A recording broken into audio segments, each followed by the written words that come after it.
Bonjour à tous, nouvelle journée et nouveau quintet en ce mardi 14 décembre, direction le Béarn et plus précisément l'hippodrome de Pau pour cet événement. Le prix Georges Pastré, traditionnel quintet du début du meeting hivernal sur l'anneau palois, une épreuve qui s'adresse uniquement aux 4 ans. Nous commencerons par évoquer cette compétition, ensuite j'aurai quelques coups de cœur à vous transmettre concernant cette réunion paloise et nous évoquerons dans un second temps la réunion programmée à Vincennes. On commence par Pau, théâtre du Quintet Plus de ce mardi 14 décembre. Petit mot également pour vous dire qu'il vous est toujours possible de liker et de partager ce programme via nos différents réseaux sociaux. Pour ce quintet, j'ai une information, elle nous vient d'Alain Coetil avec le 11 Not Shoes On. C'est une pouliche qu'il aime beaucoup et qu'il a préparée en conséquence pour cette course. Elle a une trajectoire un peu particulière, elle était compliquée en début de carrière. Il a fallu du temps pour la formater à son nouveau métier de cheval d'obstacle. Elle a montré de la qualité, elle avait bien gagné à Saint-Brieuc au premier semestre avant de tomber. Ensuite, à Cholet et à Auteuil, le but était de lui redonner confiance, m'a indiqué Alain Coetil, son entraîneur. Ça a été chose faite, elle s'est très bien comportée la dernière fois à Auteuil où son jockey l'a vraiment respecté et est venu finir. Le profil de Pau va lui convenir, au dire de son entraîneur. Un entraîneur Alain Coetil qui réussit bien dans cette course puisqu'il a remporté l'an dernier avec Graziano, mais également il y a quelques années précédentes avec une certaine présidente Lynn qui avait ensuite bien fait au niveau supérieur. Donc concernant ce 11, Not Shoes On, le terrain va lui convenir, le profil aussi. Je pense qu'elle peut s'imposer à une cote intéressante. J'en ai fait mon coup de poker gagnant. Le numéro 11, Not Shoes On. L'opposition, j'ai retenu ensuite le 7 6-1, qui m'avait bien plu à l'occasion de sa deuxième place, obtenue dans un quintet à Auteuil au mois de septembre, le prix Alain et Gilles de Goulaine. Depuis, le cheval a échoué, mais c'est un cheval qui avait bien fait sur le steeplechase de Pau l'hiver dernier. Le numéro 2 dans cette épreuve, c'est Baronne du Berlay. Elle aussi est confirmée à ce niveau. Elle compte 2 places de 3e en 4 quintet couru et à mon avis, elle peut améliorer ce score ici. Le 10, Harrison, est en phase ascendante. Il reste sur une bonne deuxième place à Auteuil où il était devancé par le prometteur Happy Day. Pour ses débuts dans les handicaps, ce numéro 10 mérite crédit. Attention également au numéro 4, Être Rouge, qui me semble en mesure de bien faire. Lui qui vient de s'adjuger un handicap sur le steeplechase palois. L'aptitude de parcours, c'était en début de mois. S'il a bien récupéré de cette course il y a des jours, il peut faire aussi bien ici pour son retour sur les haies. Le numéro 3, Prince des Valois, a pour lui sa musique. 8 podiums en 9 courses courues. L'an dernier, il avait signé 2 places de 3e en autant... pardon, 2 places de 2e, c'est mieux, en autant de sorties sur le tracé proposé. Il vient se produire en steeple pour son retour sur les haies. Il ne saurait être négligé. Attention également au numéro 9, Jolie Héritière, qui vient de prouver sa forme en se classant 2e sur le steeplechase de Paris. À mon avis, ici, elle constitue un outsider intéressant, d'autant qu'elle avait fait l'arrivée sur ce tracé à pareille époque l'an dernier. Et le numéro 1, Ocusa Valis, qui vient de se classer 2e d'une course estampillée Listed Race pour sa rentrée. Malgré son top weight, il peut conserver une place dans le quintet. En chiffres, le résumé sera le suivant: 11, 7, 2, 10, devant le 4, le 3, le 9 et le 1.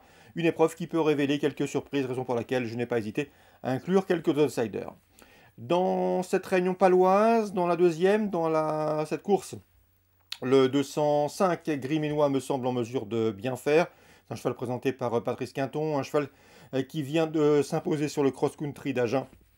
Il a couru 8 fois en cross, résultat 3 succès, c'est une première chance. On peut lui opposer son aîné, un cheval âgé de 10 ans, c'est le numéro 3, Bohor des Arachies, lauréat de cette course d'ailleurs. Il y a de ça quelques saisons, en 2018, 205, 203.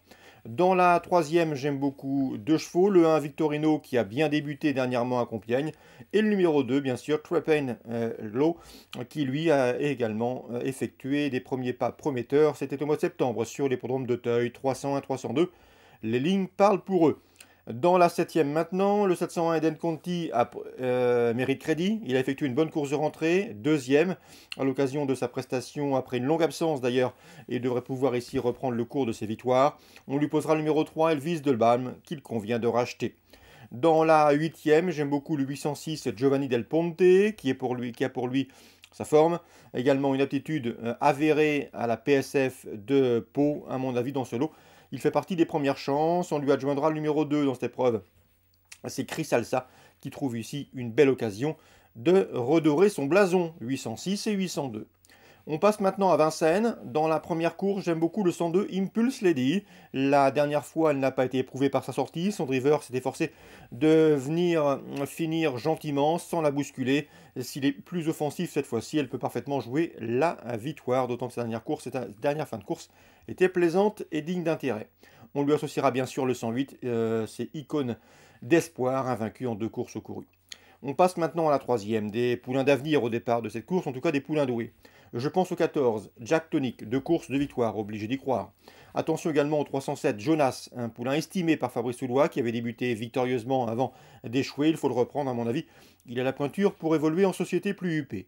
Le numéro 9, bien sûr, Jewel, qui s'était fait remarquer, bien que disqualifié en débutant, depuis il a confirmé en se classant deuxième, lui aussi mérite crédit. Tout comme le numéro 6, Jewel Cash, qui avait gagné en débutant, fautif dernièrement, il mérite d'être racheté en confiance. Donc dans cette troisième, 4 chevaux à vous conseiller pour d'éventuels couplets au trio. Le 314 Jack Tonic, le 7 Jonas, le 9 Jewel et le 6 Jewel Cash. On passe à la septième. Le 707 Hip Hop au fort n'est pas un modèle de sagesse, mais un cheval de qualité, dur à l'effort, qui a de la tenue et qui, à mon avis ici, peut combler une nouvelle partie de son retard de gain. Il en a les moyens. Il fait partie des bons chevaux de Christian Bijon pour ce meeting. L'opposition est la fière allure, avec le 706 Eradames. Souvenez-vous, la dernière fois à Vincennes, Jean-Pierre Thomas était confiant, le cheval est au top pour ce rendez-vous, et il n'a malheureusement pas bénéficié d'un bon parcours ce jour-là. Il faut le reprendre, il a été réservé pour ce meeting, il a de l'argent à prendre, et Jean-Pierre Thomas nous avait indiqué que le cheval pouvait gagner au moins une course au cours de l'hiver. Mieux vaut donc prendre un abonnement. Le 706 Eradames, le cheval a été préservé pour cet hiver. Je rachèterai également le numéro 2, Amour de Shoot, qui a montré de belles choses. Ce n'est pas un modèle de sagesse, mais dans un bon jour, il peut parfaitement terminer sur le podium d'une course comme celle-ci.